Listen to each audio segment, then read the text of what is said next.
Shalom, selamat pagi dan salam sejahtera bagi kita dimanapun Anda berada. Dan tidak lupa kami mengucapkan selamat ulang tahun bagi Anda yang merayakan ulang tahun kelahiran dan ulang tahun pernikahan di tengah-tengah rumah tangga Anda saat ini. Kiranya Tuhan memberkati hidupmu dan rumah tanggamu.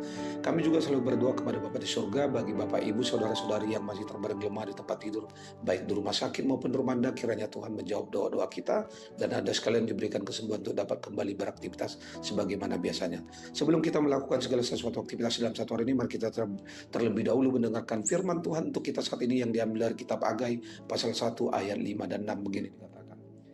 Sekarang beginilah firman Tuhan semesta alam, perhatikanlah langkah hidupmu. Kamu menabur banyak tetapi hasilnya sedikit. Kamu makan tetapi tidak kenyang. Kamu minum tetapi tidak puas. Kamu berpakaian tetapi tidak merasa hangat.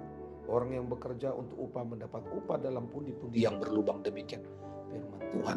Saudara, pernahkah kita sudah berusaha maksimal tetapi hasilnya jauh dari apa yang kita harapkan?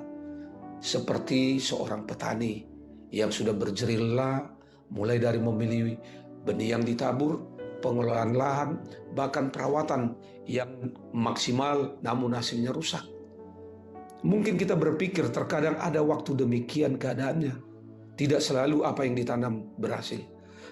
Melalui Nabi Hagai, Tuhan menegur bangsa Israel. Mereka bekerja keras menabur banyak, tetapi hasilnya sedikit. Mereka makan tetapi tidak kenyang. Mereka minum tetapi tidak puas.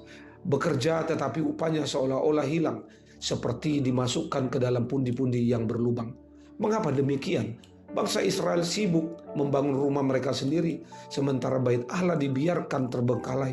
Mereka menempatkan kepentingan pribadi di atas kepentingan atau kehendak Tuhan. Akibatnya berkat yang mereka harapkan tidak dinikmati sepenuhnya. Tuhan mengizinkan mereka merasakan kekurangan supaya mereka menyadari ada yang salah dalam prioritas hidup mereka. Saudara melihat perilaku bangsa Israel tersebut, Tuhan melalui Nabi Hagai memperingatkan supaya mereka membangun kembali rumah Tuhan.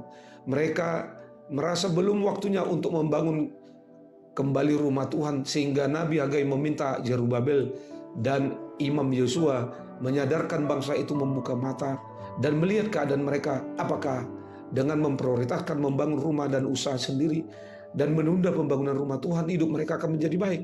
Jawabannya pasti tidak. Semua yang mereka lakukan untuk memperbaiki kehidupan mereka adalah sia-sia. Pekerjaan dan hidup mereka tidak terberkati. Oleh karena itu, dalam seluruh pekerjaan dan aktivitas, marilah kita mengutamakan hubungan dengan Tuhan. Dialah yang memenuhi segala sesuatu yang kita butuhkan dalam hidup ini. Ingat apa yang dikatakan di dalam Matius 6 ayat 33. Tetapi carilah dahulu kerajaan Allah dan kebenarannya, maka semuanya itu akan ditambahkan kepadamu.